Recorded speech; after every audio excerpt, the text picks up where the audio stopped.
सामीन व नाज़रीन,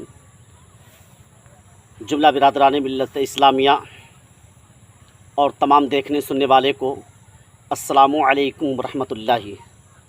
कैसे हैं आप? फिर मैं आपके रूबरू, आपके आमने सामने एक वीडियो के साथ।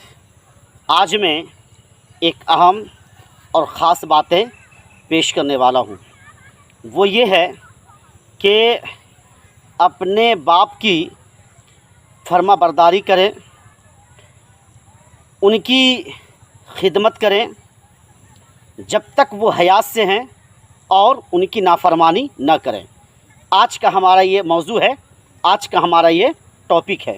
इसलिए आप सभी सामीन व नाज़रीन से मैं गुजारिश करूँगा कि वीडियो को शुरू से आखिर तक ज़रूर देखिएगा। तो मैं पेश करता हूँ, आप समाअत कीजिए। बातें ये है कि एक सौदागर की बीवी, एक दौलतमंद की बीवी इंतकाल कर जाती है और कुछ दिनों के बाद वो बीमारियों में मुब्तला हो जाते हैं। तो बीमारियों में मुब्तला हो जाने की वजह से अपने बेटे से वो कहते हैं कि मेरे पास जो रकम है, मेरे पास जो दौलत है, आप इस दौलत को ले लीजिए, इस रकम को ले लीजिए और इसके एवज़ में मेरी पूरी ज़िंदगी खिदमत करने का वादा कीजिए।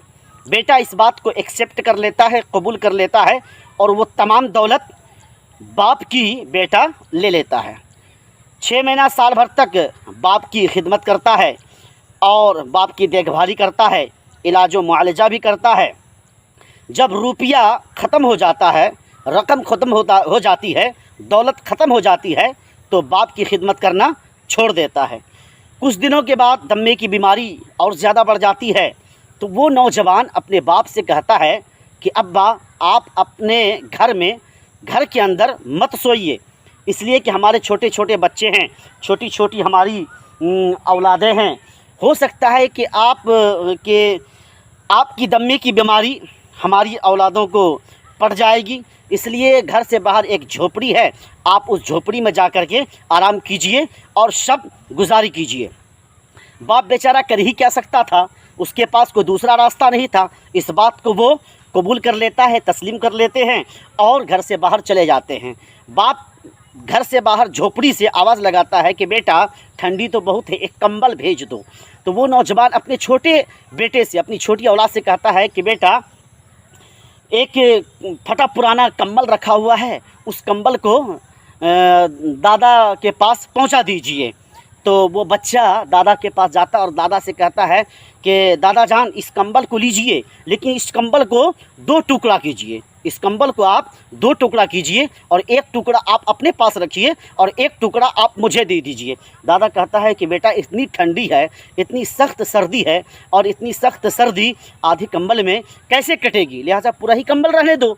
तो उनका नौजवान बेटा जो था वो भी पुकार के कहता है कि ए लड़का, पूरा कंबल क्यों नहीं देते हो, पूरा ही कंबल दे दो। तो वो बच्चा वहाँ पर से कहता है कि अब्बा हुजूर, मैं अपने दादा जान को पूरा कंबल तो दे देता, लेकिन कंबल तो ये फटा पुराना एक ही है और आज मैं दादा को दे दूंगा तो ये पूरा कंबल ख़त्म हो जाएगा। कल की तारीख़ में आप बूढ़े होंगे, आप दम्मे की बीमारी में मुब्तला होंगे। जब मैं आपको घर से बाहर करूँगा और इसी तरह झोपड़ी में आपको रहने के लिए दूँगा, तो फिर मैं आपको कंबल कहाँ से ला के दूँगा, इसलिए आधा कंबल रख रहा हूँ। जब मैं आपको दम्मे की बीमारी की वजह से घर से बाहर करूँगा, यही आधा कंबल दे करके आपको मैं बाहर करूँगा। ये बात उस नौजवान के दिल पर इस तरह असर होता है कि अपने बाप के बारगाह में, अपने बाप के पास आता है और अपनी गलती पर नादिम पशिमान हो जाता है और हमेशा अपने बाप की खिदमत करने का वादा करता है। इसीलिए हमारे हुजूर ताजदार मदीना अहमद मुज्तबा मोहम्मद मुस्तफ़ा सल्लल्लाहु ताला अलैहि वसल्लम हज़रत सैयदना उमर रज़ियल्लाहु ताला अन्हो को नसीहत करते हुए फरमाते हैं कि अति आबा का माता महजौ वला तासी, यानी अपने बाप की इताअत करो, खिदमत करो जब तक वो हयात से हैं और उनकी नाफरमानी न करो। हर हाल में आप माँ बाप की खिदमत करें, माँ बाप की बात मानें और उनकी इज़्ज़त करें। आज की इस वीडियो में इतना ही। आइंदा फिर इस तरह की वीडियो के साथ आप सभी सामीन व नाज़रीन से मुलाकात करूँगा। जब तक खुदा हाफिज़, अस्सलामु अलैकुम।